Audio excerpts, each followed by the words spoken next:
حضرت شیخ بایزید رحمۃ اللہ تعالی علیہ لکھا ہے کہ حضرت نہ اپنے مریدوں کے ساتھ نماز پڑھنے جا رہے تھے، تو گلی تنگ تھی تو اس جانب سے نہ کتا بھی آ گیا۔ ظاہر ہے اگر تلقین آئی غیب سے کوئی دل میں خیال تو آیا ہوگا، تو حضرت نے نہ اپنے کپڑوں کو بڑا سمیٹا اور سائڈ پہ ہو گئے کہ کتا گزر جائے کہیں میرے کپڑوں سے لگ ہی نہ جائے گی۔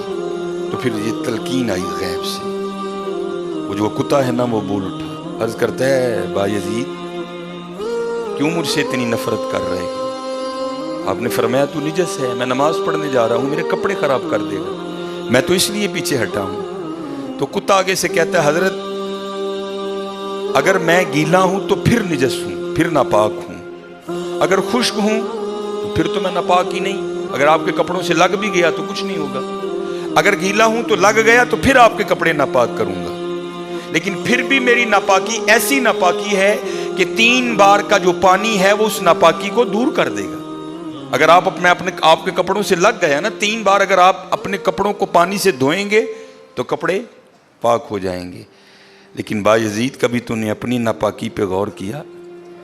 میری ناپاکی تو وہ ہے جس کو 3 پانی دور کر دیتے ہیں، لیکن تیری ناپاکی تو وہ ہے جس کو 7 سمندروں کا پانی بھی نہیں دھو سکتا۔ جا کے پہلے اپنی ناپاکی دور کر۔ ہاں حضرت، یہ اندر کی ناپاکی، اور کیونکہ بات ان سب بابوں کی ایک ہوتی ہے، انداز جدا ہوتے ہیں، تو پھر یہی بات حضور بلے شاہ رحمۃ اللہ تعالیٰ نے کس طرح لکھی؟ آپ فرماتے ہیں پھلاں داتو عطر بنا، پھلاں داتو عطر بنا، عطر دا پھر تو کڈ دریا، دریا وچ پھر تو ڈبکیاں لا۔ ذرا بات کی گہرائی تک جانا۔ حالا عطر کیا ہے؟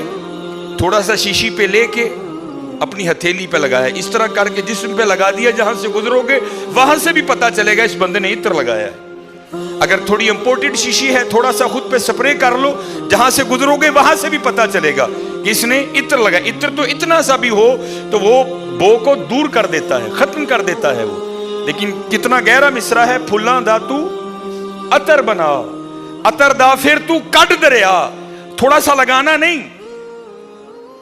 پھلاں دا تو عطر بنا، عطر دا پھر تو کڈ دریا، دریا وچ پھر تو ڈبکیاں لا، پھر بھی تیری بو نہیں مکنی، پہلوں اپنی میں مکا، پہلوں اپنی میں مکا۔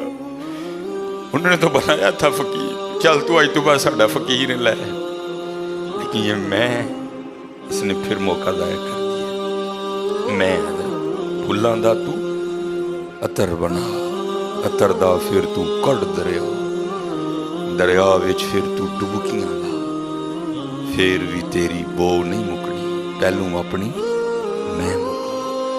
اور جس نے مکا لی حضرت، اس کا کام بن، وہ تو ہے ہی کریم۔ ہاں، اور کتنے کریم ہیں میں آپ کو بتا نہیں سکتا۔ یہ ہفتے کی رات تھی، جو پچھلا ہفتہ گزر گیا نا، جس طرح کل ہفتہ آئے گا، یہ بھٹر میں پروگرام تھا، تو پروگرام پہ گئے، وہاں سے مجھے آتے آتے نا تقریباً 12 بج گئے۔ جب میں گھر آیا نا تو چھوٹا بیٹا میرا، سب سے چھوٹا ابراہیم، بڑا رو رہا تھا، تو ماں اس کو چپ کرانے کے لیے نا وہ ٹہل رہی تھی، اس کمرے سے اس کمرہ، اس کمرے سے اس کمرہ، تو وہ کہتی ہے کہ شاہ کے بعد کی اس کی طبیعت خراب ہے، مسلسل رو رہا ہے، میں نے بڑا چپ کرایا، نہیں کر رہا، تو اس طرح کریں اس کو کسی ہاسپٹل لے چلتے ہیں۔ میں نے کہا چلو، عمل خدمت لے گئے، اور ڈاکٹر نے چیک کیا، اس نے کہا بچے کا گلا خراب ہے، اور جب بھی بچوں کا گلا خراب ہوتا ہے نا، ساتھ پھر ان کے کان میں بھی درد ہوتی ہے، اس کے کان میں درد ہے اس لیے رو رہا ہے۔ اس نے وہ دوائی وغیرہ انجیکشن وغیرہ لگائے، اس کے کان میں ڈراپس بھی ڈالے، لیکن میں نے کہا نہیں، میں آدھا گھنٹہ ویٹ کروں گا، بچے کی جب طبیعت سنبھلے گی نا میں پھر ہی گھر لے کے جاؤں گا۔ ہم وہاں بیٹھ گئے، خیر بچے کی طبیعت سنبھل گئی، ہم لے کے نا گھر آ گئے۔ اب ظاہر ہے بچے کی طبیعت خراب تھی، اس کی ماں نے عشاء کی نماز نہیں پڑھی تھی، میں نے فرض اور سنتیں پڑھ لی تھی، وتر اور نوافل میں نے بھی نہیں پڑھی تھی۔ وہ بچہ سو گیا، ہم نے اس کو چارپائی پہ لٹایا، آگے میں نے نماز شروع کر دی، میرے پیچھے میرے بیٹے کی ماں نے نماز شروع کر دی۔ اب میری وطروں کی نا دوسری رکعت تھی، ظاہر ہے ماں بھی یہاں ہی ہوگی،